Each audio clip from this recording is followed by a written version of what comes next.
He's back, folks. And just like that old jacket you find in the back of your closet, he's somehow even more than you remember. The man never met an executive order he didn't like, and in his second term he's been busier than a fly at a picnic. 100 of them, to be precise. And let me tell you, these ain't your grandma's executive orders about renaming post offices. We're talking immigration, baby.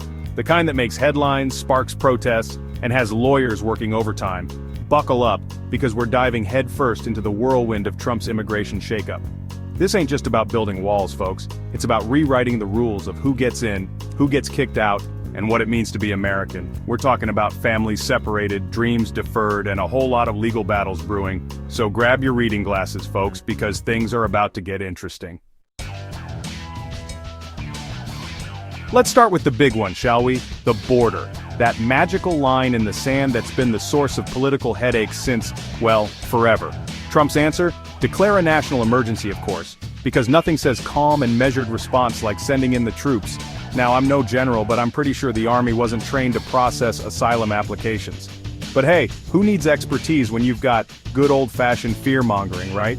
The message is clear, the border's under attack, and these brave soldiers are our first line of defense. Except the only thing they're really defending us from is facts. Because here's the thing, illegal border crossings were actually declining before Trump took office. But who needs facts when you can have a crisis, right? So, you're fleeing persecution, violence, maybe even death itself. You pack up your life, what little you have left, and journey thousands of miles to seek asylum in the land of the free. And what do you find when you get to America's doorstep? A big, beautiful wall, that's what. But it gets worse. See, Trump's not just making it harder to get in, he's making it almost impossible to even ask for asylum. Remember that whole Remain in Mexico policy? Yeah, that's back. Now, instead of waiting for their asylum cases to be processed in relative safety, people are stuck in dangerous border towns, vulnerable to the very violence they fled.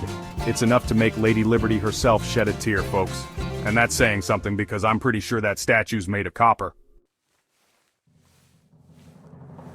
Remember that whole all men are created equal thing?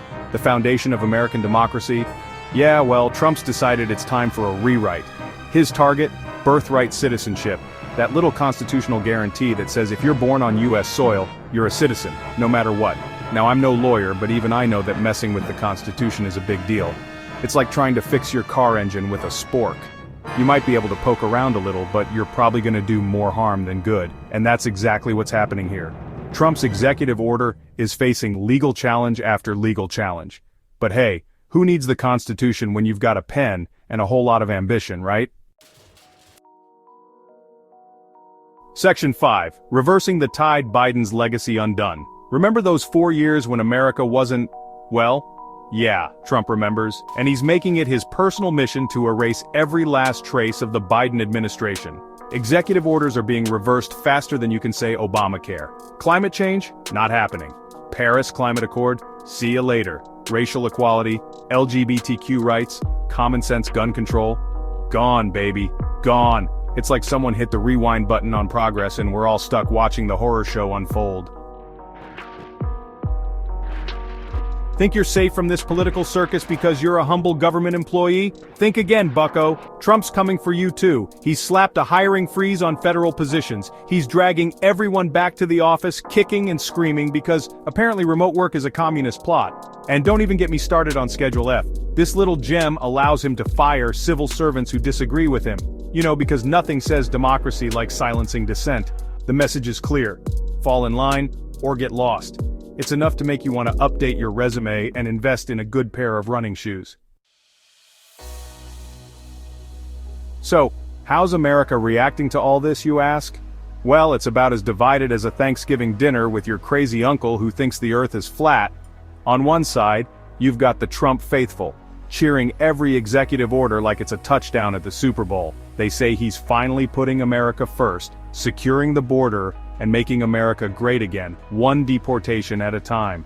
On the other side, you've got everyone else, immigrant rights groups, human rights organizations, and just plain decent human beings who understand that compassion isn't a weakness. They're protesting, they're organizing, and they're gearing up for a fight, because they know that this isn't just about politics, it's about people's lives. Remember all those lawyers I mentioned earlier?